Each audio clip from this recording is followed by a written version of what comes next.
And today we'll be talking about American taboos. Yes, what is it hard for you to talk about and why? And why do taboos exist? And to share your views on taboos and how you think they've changed and what you think ought to be, should some of them be brought out in the open or not? Call us 415-663-8492. So before we begin this show, I'd just like to make a sincere public apology. Last week, I made a false and exaggerated statement about the water quality at the Inverness Public Utility District, and for that, I'm very sorry. I have the greatest respect for the Inverness Water District, and I'm very grateful for all the work that they do to make our water safe and potable. Great. Well, none of us meant anything disparaging about that organization, and I hope they'll forgive us. Me too. Anyway, so here we are, American taboos. So the seed for this show was one of the topics, but I want to start out with a really sort of easy taboo, and one that comes up and affects everyone's lives, and even though we may not think about it, and that is nobody asks about people's income. No, you're not supposed to ask, oh, how much money do you make? Or where is your money invested? Unless you're a money manager. And that's one of the little taboos that we live by that makes life a little easier. We want privacy in our lives, of course. And some of these taboos are more to do with body functions, body parts. Some are to do with being silent when terrible things are done to you, like in the case of child abuse, incest, rape. I thought we were going to talk about money. Money. Let's talk about We can talk about money. How much do you earn, Bernie? Well, that's none of your damn business. So we don't talk about that. But let me talk about just what you raised, because I grew up with that, and my parents. I think there's a desire to put on a front about where you belong in the class system of our society. I mean, there's a pecking order, and money is a big part of where we are in that pecking order. So you can see whether I'm driving a Mercedes or a Chevrolet, but I may have that Chevrolet fully financed, or the thing may be paid off, and we don't ask that typically, and so we don't go beyond the veneer of what we put out there. So I when I have a business, as I do as a realtor, and other people who are entrepreneurs, you can't ever let on that you're struggling, because the minute you're struggling, people won't trust that you're a reliable source to bring their services to bring their money to. So there's a lot of keeping up airs involved with the money taboo. It's interesting because the way we measure success in this country is by the toys we have and what we drive and all that sort of stuff and how rich we look. And yet if you ask someone, if they're not a businessman, where your business name of the business might be at stake, if you're just somebody who earns a living at a job, gets paid once a month or once every 2 weeks, you're not supposed to say, well, how much do you make? There was a recent problem with the Lilly Ledbetter law, where women weren't able to find out what their colleagues in the same company doing the same job were making. In fact, there were laws and ways beyond the taboo to try to keep the employer keeping that under wraps, because, of course, the minute the women find out that the men are making more, damn it, they're going to want more too. Exactly. I mean, this is ridiculous. If you talk about what we earn, then it does expose all the inequalities, not just with the sexes, but with age or whiteness and all the other disparities that we should be talking about, really. Anyway, so taboos, they're like the line down the center of the road. You were saying earlier, Bernie, there are places where lines in the middle of the road don't mean anything. And so why are taboos there? They started out as ways to exist in community, so you didn't step on any toes. Law and order. Law and order, right. Well, some taboos, what we might call taboos, are actually illegal or And a lot well, like killing people, that's a taboo, but it's also a law. Taboo, yeah. and keeping things secret in a community is difficult. So you need to have some kind of structure, some kind of cultural norm that applies to anything you say and what you can talk about and what you can't talk about. Unfortunately, in some cases, like in the case of incest and in the case of rape and domestic abuse, domestic violence, the victims tend to be silent because really nobody wants to hear about that. And neighbors don't particularly want to know that this guy beats his wife up every other day. And why are we uncomfortable with that? Because it's a transgression of communal values, and we don't really want to hear about it. But maybe there are some cases in which taboos should be brought out into the open, like in those cases. The most prevalent violent crime in beautiful Marin County is domestic abuse, domestic violence, and spouse abuse. And, I have to interject that, because I'm a survivor of sexual abuse, incest, and domestic violence, and speaking from that place, one of the reasons we don't speak out is because we're actually afraid of our lives in those situations. Are life-threatening and dangerous, and then there is the culture of, as a child, not being believed because it would just cracks the world open, doesn't it? If you admit that Uncle Tommy or whatever has done this to your kid, it breaks families apart, and it's very destructive. Well, I can see the taboo also for the men as a cover to allow it to go on. We saw Bill Cosby, who got away with it apparently hundreds of times. Jimmy Savile. He just repeated a pattern that worked, and part of that pattern is he's too famous to accuse. Right. So he's power, and you cannot stand up to power. Like the Roman Catholic Church, the priests and their little boys. Spotlight is a good movie, by the way. It is starting to come out more and more, though, even though it's still taboo. Right. So yes, there's more of a willingness to talk about it now in this country, which is encouraging, I think. So that's part of the question: which taboos, however painful they may be to uncover, which ones should be uncovered? Which ones can we leave alone? Like body functions. What's wrong with those? How was your bowel movement this morning? We don't necessarily ask that of anyone but our closest family.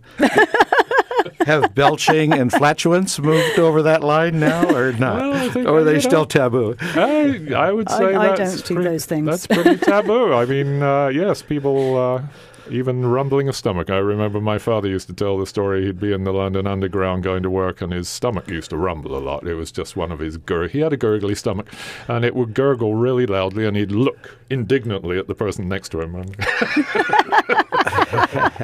Well, I know we're talking American taboos, hilarious. but I know that in some cultures, the belching is a sign of good food and being satiated and really a good thing to do. Right. And so they're so different from culture to culture. Exactly. And so what do they mean? Why is it? It's impoliteness, right? To belch and to... It's uncivilized, darling. Uncivilized, Yes. That's right, Yeah. yes. So there's like levels of taboo. I mean, obviously belching and killing someone are both taboos, but they're on a whole different plane. I think that the biggest taboo that when I was looking into this radio show is that we're actually apes. We're animals. We have all kinds of bodily functions and bodily hair and smells and we're naked and we have sex and we do all of these things. We're animals, but I mean that's the big taboo, is that we're actually we're not animals, we're civilized. Yeah, we're you can't humans. talk about secretions of any kind. Goodness, no. That male circumcision is still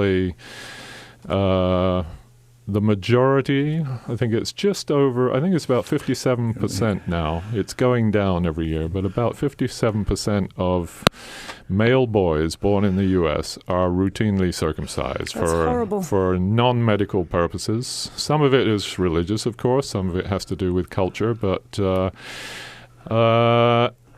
in the 70s and 80s, it was more like 70% or 80% of boys, and sometimes it was done without the consent of parents. It was just something that was routinely done in the hospital.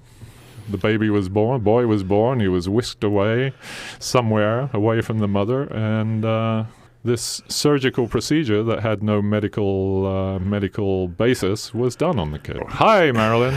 What would you like to say? Well, I heard the word circumcision, so I felt it was my cue to call in because I have been dealing with this issue for 36 years. And yes, I was upset about it when I first witnessed the circumcision, to see a baby boy strapped down in four-point restraints and scream in a way I'd never heard a child scream, and have a part of his penis cut off without an anesthetic was horrifying to me.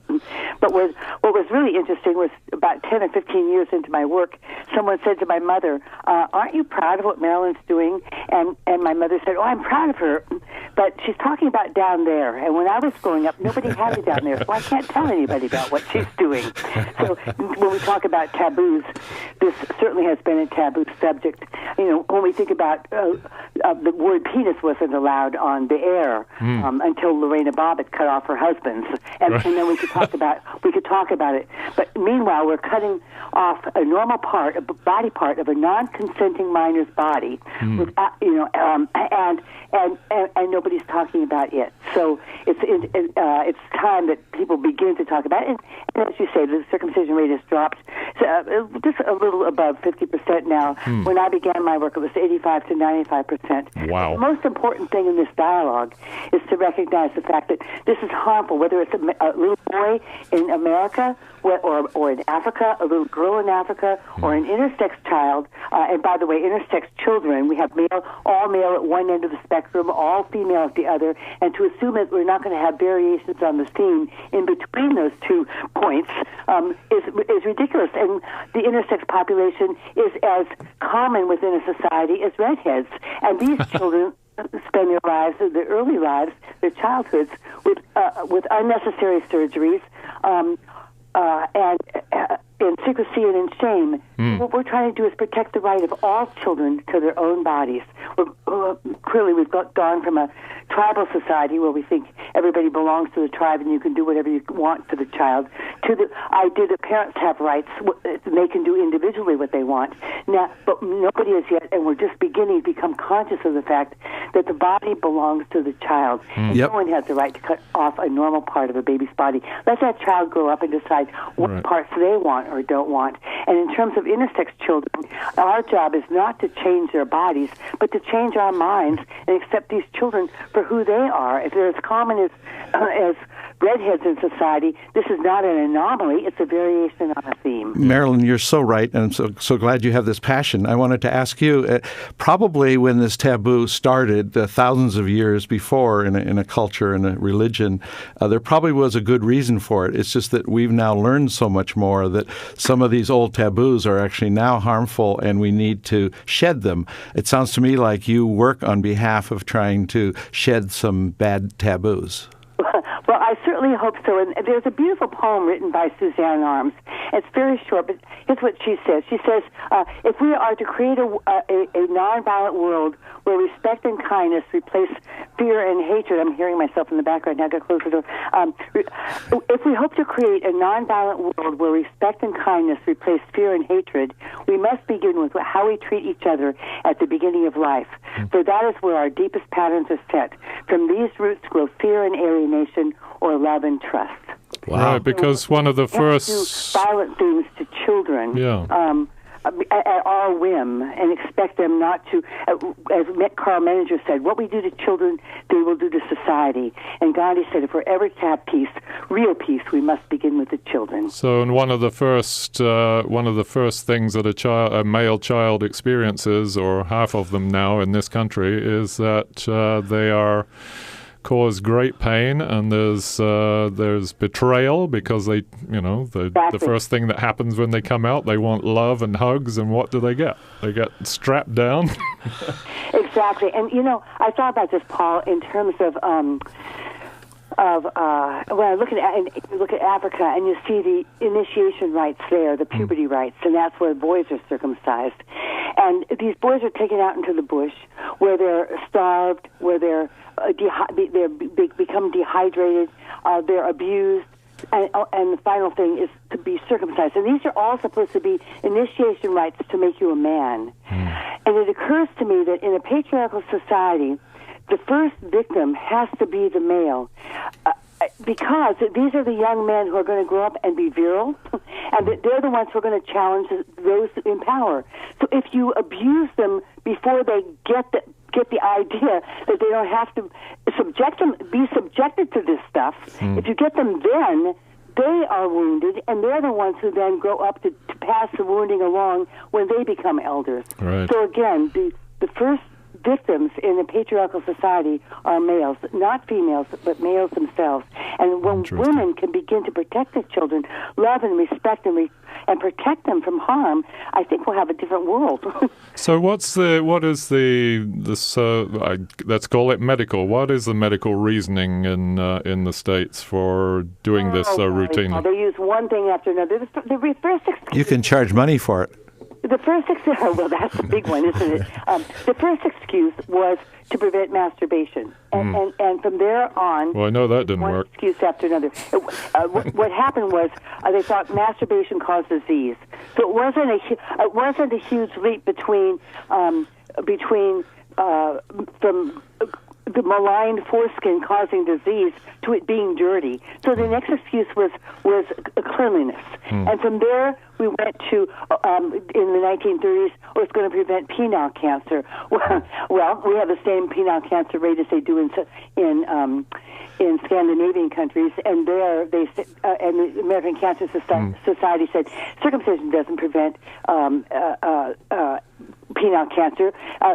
Stopping cigarette smoking and good hygiene does. Right, and safe sex and all that. The first time we cut off a body part of one gender to protect the other gender. I mean, this is preposterous. And men should have stood up and said, well, are you kidding with this? You want to cut off a part of my body to protect the female gender? As if my part of the body. Mother Nature didn't plan it like that. If that had been the case, we wouldn't have overpopulated the planet. So, and now, of course, we know that the cervical cancer is caused by the HP virus, and that there's a vaccination for it, and there's also safe sex practices and condom use will prevent it. Today, they're also saying that circumcision will prevent AIDS.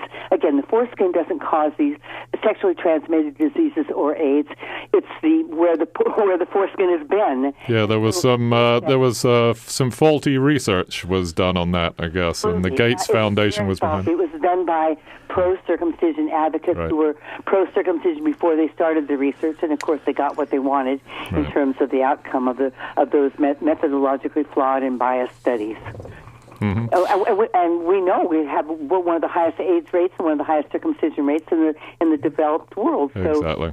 It didn't work. That experiment didn't work. We tried it. It didn't work here. Yeah. We have 500,000 of dead Americans who were circumcised and died of AIDS. So it's time to stop that routinely. Well, thank you, Marilyn. We really appreciate your call. Thank you so much. Paul, do you believe some taboos are still good to have in our modern society? And as that question Raven just asked, is should they remain unspoken? Or do you believe that all taboos should be sort of exposed to the public airing? It's an interesting... Well, so some of the things involving... I don't know. There's this embarrassment factor, right? It's not really, that's what most taboos are about. We're embarrassed to talk about the dangly bits and the stuff that comes out of them, right? Yeah. Well, there's also a level of, some are about jealousy and some are about gossip and just sort of, like it's not good to gossip about somebody that's not there to defend themselves. That's sort of an ethic that's taught in our culture. Is it a taboo? Maybe that's not called a taboo. Yeah, I don't think that's a taboo. I think there's plenty of gossip going around. It's caused, for example, breastfeeding in public, which is some kind of thing that conservatives, for some reason, are very concerned about. These family values Republicans are concerned that breastfeeding should not be done in public. Well, see, really, why? What is that about? What is more lovely than a mother feeding her child the way nature intended? I couldn't agree more. We're a mammal. We have a caller. Welcome. You're on the air. What's your name, please? Mary. Mary. Hi, Mary. I'm in Seattle. And, oh, wow. Which is not as enlightened as an area as Marin. But I don't think. And I'm in my 8th decade. Oh. And I'm wondering about this revulsion that I see on the part of young people, metrosexuals or whatever they're called, Gen Xers, about older people having sex and having intimate lives. Uh-huh. Yeah, and it's I've just had a 3-year bout with heart problems that have finally gotten squared away, and I'm sort of back to my old self again, and I'm warm and restless, and and all of these things that don't quit. Yes. And it's it is, but it's great.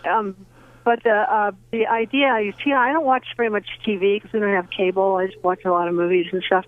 But any kid that or young married person or whoever it is comes along and their parents seem like they're going to have sex or be intimate with each other, and there's this, don't. Yeah, did anyone? I guess probably when I was younger, I would have probably recoiled at the thought that my parents actually had sex, even though. It's really curious. Yeah, I'm the same way. I mean, this is Bernie, and I never wanted to imagine my parents having sex for some reason. My parents' bedroom door was closed on Sunday afternoons. There you go. Sunday and you sex. knew why. No question about it. Yeah. And that was just, it wasn't ever a big deal. Right. I never watched them, but, I'm old enough now, so I know what goes on. But I just I'm saddened because these 35-year-olds aren't going to stay 35. Right. Time has a way of marching along, much to our surprise, delight, and chagrin. We were all 35 once, yeah. That's right, we were. Young and dumb. But learning. There are many things, aren't there? Isn't aging itself is kind of a stigma. I don't know if it's a taboo, but there's too. But ladies don't reveal their age, do they? That's pretty taboo still. Yeah. Yeah. What's that? Revealing your age is still taboo, is it? I don't know. No. Never been a problem for me, but right. Good. I've lived pretty hard. I know my late partner. She would when she turned 60, she said she was turning 70, and everyone would say, "Oh, you look great for 70." That's a wonderful idea. Hey, That's hilarious. The movie was wonderful. She was a fascinating lady. Anyway, yeah, I think that older people are supposed to just give up a whole bunch of things. They're not supposed to. I wish I could sometimes. It's kind of like believing in God. You see these people that go to church and get all comforted and everything else, and my mind won't go there. Yeah. And I can't. I've got all these rocking chairs and shawls and stuff, and porches, and I just don't go to them. Yeah. I just am a creative person, but I also, I don't know. I'm very grateful to be alive. But yeah. There you go. It's a blessing. It's frustrating. It's insulting. Sure. In a really tiresome way. It's a young person's world now for a little while until. Well, yeah. They're not anymore. I think it always has been. Anyway, thank you, Mary. We really appreciate your call, and thank you for listening to us up there in Seattle. Wonderful. Well, I have a vested interest in your station, so I'll thank you. Thank you. Talk to you again sometime. All right. Great. Bye-bye. Time for Anyway, so before the break, breastfeeding. I had this wonderful little article, and it's about a young Republican representative in New Hampshire, actually. And they're trying to get anti-nudity ordinances through. And part of the anti-nudity ordinance is that women should not be allowed to breastfeed in public. And he said... let's see, don't give me liberal talking points. It's a woman's natural indication. If it's a woman's natural indication to pull her nipple out in public and you support that, then you should have no problem with a man's inclination to stare at it and grab it.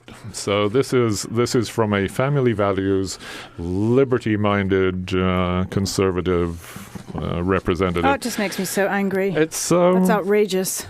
Ridiculous. ridiculous. So he tried to erase that from his Facebook page, and of course, nothing is erased. So yeah, breastfeeding in public. What a ridiculous thing. It's a ridiculous thing, and I breastfed my son to age 2.5, 3 years old, and that is also taboo. Extended breastfeeding. Nobody in my Southern Marin Mothers Club breastfed beyond 6 months. So I was already heavily frowned about. This wasn't in West Marin. This was in Southern Marin. Probably a bit different out here. But even then, you'd have to wear these ridiculous cloths. I was taught at the hospital how to use this breastfeeding cloth to cover my breasts so that I could breastfeed in public safely or, without offense. And we did a lot of traveling, me and Zach. We went to South America, Central America, Polynesia. When he was a baby, I was all over the planet, and it was amazing that the difference in being in Houston airport, changing planes. I got in serious trouble in Texas and other southern states compared to, say, Polynesia or even England or other countries where it's just nobody cares. It's more natural in so many cultures than our own. We've sort of made it a hospital thing. I know my mother was talked into using formula, how that was going to be superior. So, even the breastfeeding your baby was frowned upon by our medical establishment. It's the men that run the hospital that are the doctors that tell the women how to behave. We've allowed that to happen in our culture. Right. Well, it's the same breastfeeding and circumcision. And breastfeeding is less frowned on now, though, right? It's except in public. You still can't. Except in public. And in Marin, it's different. We do live in a sort of bubble here. It's fairly progressive California in general. But as soon as you hit the road and start traveling to different states, which I did with my son, I found out that, no, it's not really acceptable. Wow. And I saw this great, somebody's response to this article was a photo of a woman breastfeeding her child, and she had a cover over her head. That's hilarious. But it's supposed to be unhygienic. These are the taboos that we're taught, that it's bad for the baby, it's unhygienic, he's not getting enough nutrition, and also it makes your boobs sag. And no woman wants that, do they? They don't want to have it sagging down. They show pictures of the African women with the boobs down at their knees, a terrible thing. That longevity thing is, I think we need to get the women back into the workforce, don't we? Don't they need to get back to their jobs? So if we can get them on formula, and if we can get them off of the breast really quickly, then that's good for the economy. Well, in that case, then just like circumcision, I'm sure, is $1 billion industry. Oh, I'm sure. I was kidding before, but I'm not really kidding, because I think, like my mother, when I was born, was most likely unable to speak against what the doctors were recommending. So there's not enough felt power by the mother or even the father, so that when the doctor recommends something, who are you to go against that? Right, exactly. And what's alarming, I found, and I didn't have a printout of it with me today, but there was a site that actually did a lot of research into circumcision and that part of the anatomy, and half of the nerve endings in the penis are in the foreskin. It's not just a piece of skin that you can just cut off. Half of the nerve endings are gone when you're circumcised. So it changes everything about a boy's life, about a man's life. Mary made that point about how that's the first act of violence, maybe, to make sure our males continue to be, controllable. And there's this part of it is that it doesn't retract, and when you're young, when the kid's young, it's there to protect and keep infections out. And yet doctors are forcibly retracting it and, of course, causing damage. And then they say, we have to cut it off. So, it's a very odd thing. It's a very odd thing. I asked my dad why, and he said, in World War I in the trenches, there was a lot of infections. Okay. Oh, great. Really? So we're making soldiers. Thanks, Dad. It doesn't happen in England, though, does it, as much? I don't think so, no. England is way down there, yeah. It's down to like 8% or something. It's mostly a Jewish tradition, right, that's been carried forward. Well, Jewish and Arab, all Muslims are circumcised. Okay. That's part of their thing. It was, Zach was born in this Marin General Hospital. It was recommended at the hospital, but it wasn't forced on me. I just said, no, thank you. Right. And that was that. But all the kids, we had a lot of boys in our mother's group, and they were all circumcised. It was only Zach who wasn't. Given that it's less common in the UK, I think it's also less common in other parts of Europe, like Germany. Yeah. And how did it become so common in the United States when mostly we are influenced by those European values? There were spurious doctors like Kellogg. Remember, what was his name? J.W. Kellogg, who had this health play spa. He was the Kellogg's cornflakes guy. He called himself doctor. He wasn't a doctor. A lot of doctors back then were not doctors. And it was all about stopping masturbation.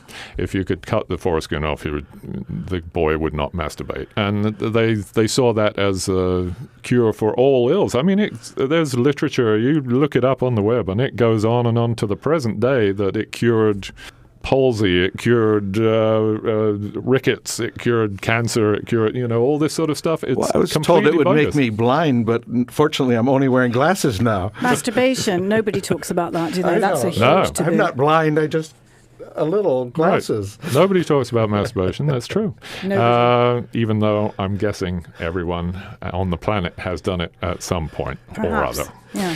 And nobody talks about. I mean, that's why we don't need to talk about that. Porn is so successful, right? The internet was built for porn. That's the most successful business on the internet. And yet, ask any man or woman whether they watch porn on the internet, they're not going to let you know. Paul, I have to call you on a fact. I don't actually think the internet was built for porn, but I think porn found a niche there to expand it for financial reasons. I will say, because I come from the high-tech world, that the e-commerce sites were built for the porn industry. The whole notion of buying and selling on the internet was developed. All of that behind-the-scenes Amazon-type website stuff, Bernie, was built for the porn industry. No, I know, but I know there was an early time where actually people in universities, scientists wanted to share information, and there were some noble people working on connecting better to share information that really started the internet. I mean, the commerce didn't start the internet. No. It rides on it. So it was a big industry with magazines before the internet, so they just shifted media type. Right. Yes, that's true. But so, yes, there's a taboo. Do we need to know? I guess nobody really needs to know who does what. But in the case of circumcision, for example, I think that's a valid taboo that needs to be talked about more because its premise is too old and it's not valid, right? Yeah. But are a lot of taboos like that? I mean, do they exist as taboos because certain people don't want you to look into them with enough depth to find out that they're really based on a lie? Well, so I think we're back to the religion thing, aren't we? Well, no, I'll even use drugs. I believe that a lot of government condemning drug use is about control. Sure. It's about creating felons who then can't vote, and you take a certain class of society and make them less powerful. Especially the poor and the minorities. Yeah. You talk about reefer madness as a falsity, as a propaganda to outlaw marijuana and make it socially disgusting, and so it created a taboo for most people in this country that I think we're trying to correct now, and some states are finally voting to turn over an obvious lie that the government has perpetuated and culture has assimilated as a really big taboo. Sure. Illicit drugs are a taboo, and countries now are saying, like Portugal or others, saying no, let's allow it and treat it as a medical condition if it's abusive. Yeah, if you're an addict, it's a medical condition, right? Paul, I saw this one little article about some things that were previously taboo, now common. Visible bra straps, girls making the first move, child out of marriage, keeping your maiden name, asking a lady's age, phone calls after 9 p.m., girls wearing pants, tattoos, not to be a heterosexual. I saw that too. That was on the Huffington Post. Yeah. It was great. Is tattoos and taboos purposely almost the same? Well, they both come from Polynesia. That's the point. The word taboo is taboo and taboo. Coming from the Polynesian word taboo, and tattoos came from there too. Oh, and I thought sin is closely related to taboo, but sin is under the Christian heading, whereas the Polynesian, it was taboo.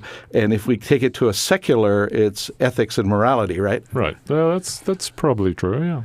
Caller, you're on the air. What's your name, please? Hello, this is Pamela calling in. Hi, Pamela. Thank you for calling again. That's okay. I missed the show, but I caught the first part when you were talking about money, and I had such a great example that I needed to tell you about. I was the founding faculty member of Florida International University many years ago, and up till then I'd been a victim of tremendous discrimination in salary, although I was not aware of it until the university I was at that time was investigated by the federal government, and they highlighted this horrible discrepancy in salary.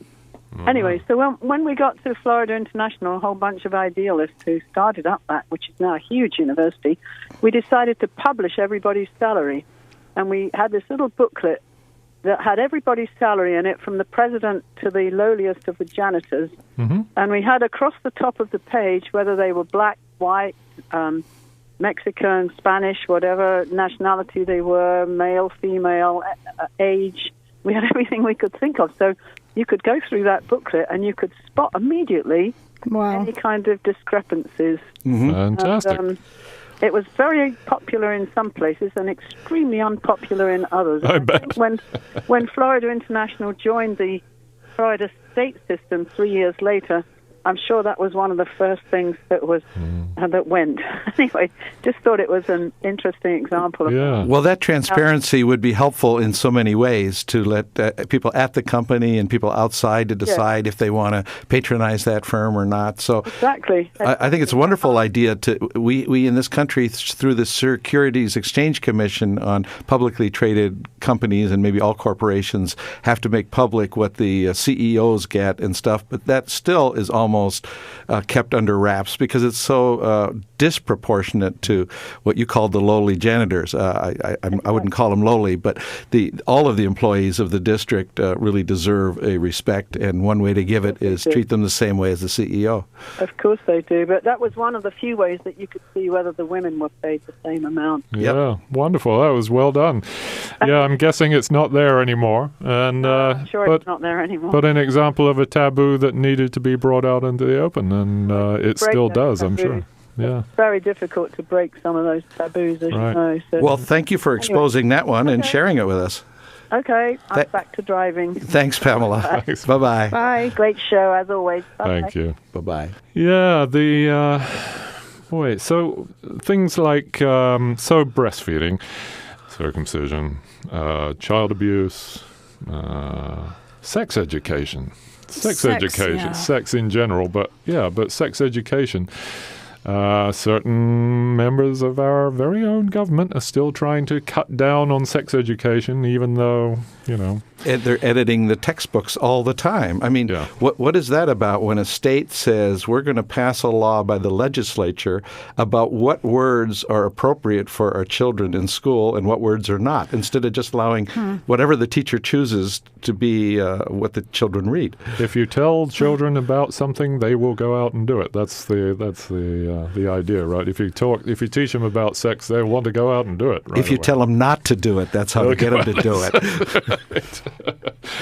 I mean, isn't that true? I tended to do everything I was told not to do. Yeah, sure.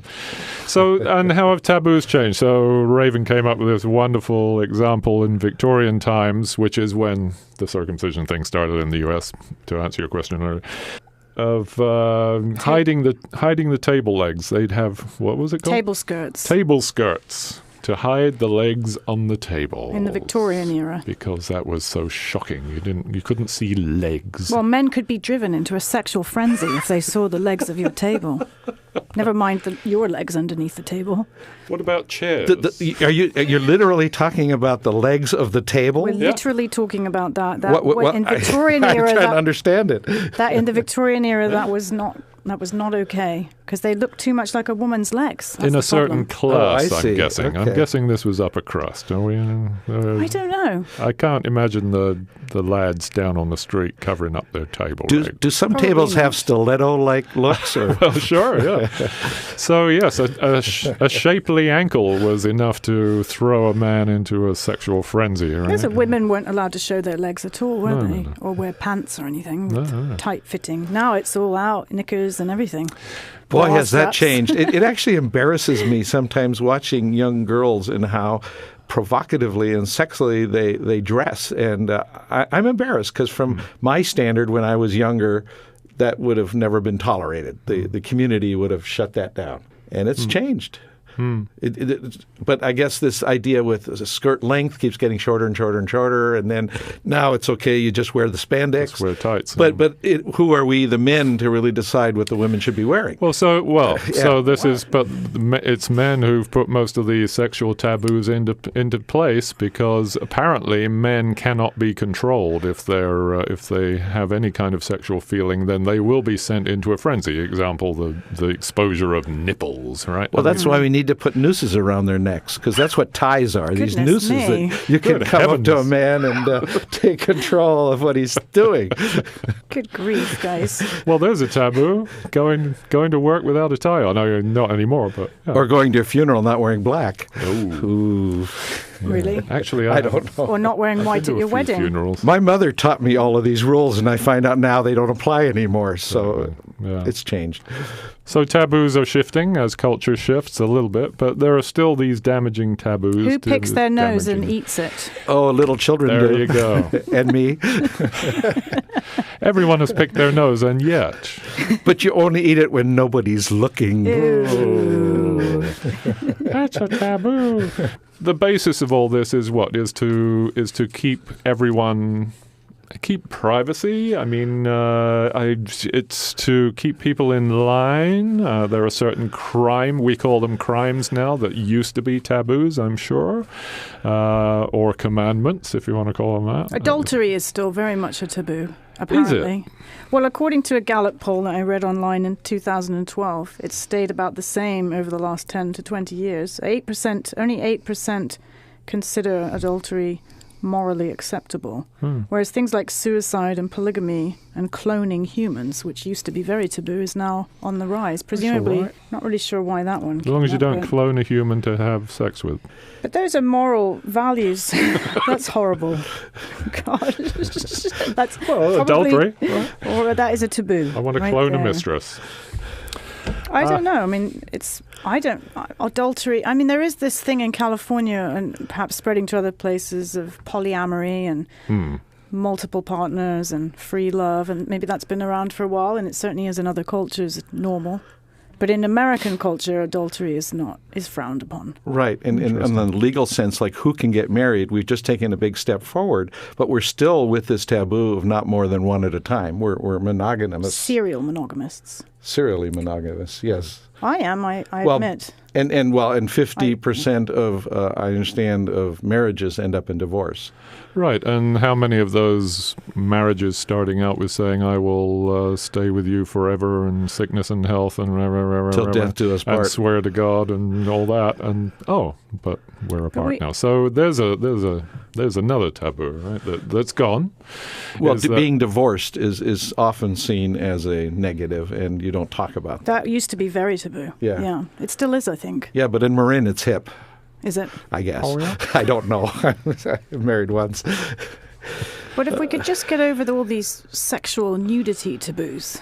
Ridiculous things, yes. That are, because men are uncontrollable beasts, that's kind of insulting to men, wouldn't you say? Well, yes. Or is it true? Yes, I don't know. I mean, in my experience, it has been somewhat true, actually. Oh. And maybe that's because they were circumcised as babies. I don't know. Maybe they were abused as children. Or who knows? It's just there's so many problems, aren't there? Well, I think it's really innate at an animal level that a function of what males are about is trying to procreate. So, I mean... Yes, but rape is not... No, I understand. And I think that power over women is... I don't know, it's evolved. It's not correct, but there's something that I think that I'm not sure we can trust men all the time not to follow that instinct. Not in this culture. Yeah. Not without more sex education. Right. And more, of abolishing some of these ridiculous taboos. Which is happening now. There's an article in the New York Times here about sex education in a university. There's a guy who's going around to various colleges and instructing them in, no means no, as if that shouldn't be taught to every boy or child, right? Mm-hmm. That no means no, but we can't talk about sex with boys. No, but they did for a long time put the onus on the women's to not dress provocatively and say, you need to be careful and go out with two. And so the fact that we're trying to train the boys in the schools or the men in the universities, I think is right. I mean, to have put this problem as something that women need to solve is looking at the victim to solve the problem. And you got to look at the perpetrators and catch them early. Yeah, exactly. And it's, again, it's victim blaming, same as in incest. Incest and rape, incredibly high numbers of, especially women, but boys too, men as well, but mostly women, incredibly high numbers, right? I mean, it's like 1 in 4. Well, it's 1 in 3 girls apparently, and 1 in 5 boys. That's what I looked up. Victim of incest, or that's sexually abused before turning 18, right. But most of them happen within a family. In the family, and then the statistics are probably way off anyway. It's well known amongst professionals that it's a notoriously underreported crime. Incredible. That people do not want to talk about. They don't want to talk about it, and there is an example of a taboo that needs to be brought out. I think so, yeah. Well, I was taught you don't air your dirty laundry. You know, in other words, your family's secrets stay in the family, and it's a real taboo to let the public know what goes on behind these closed doors. Mm-hmm. That's to enable that kind of maliciousnus to continue. It's just horrifying. That's horrifying. So thank you for everyone calling in. That was a nice little show, I thought. Talking about things we don't want to talk about. Thank you for calling in. Thank you for trying to call in. And thank you to everyone who called in today. And thank you for listening.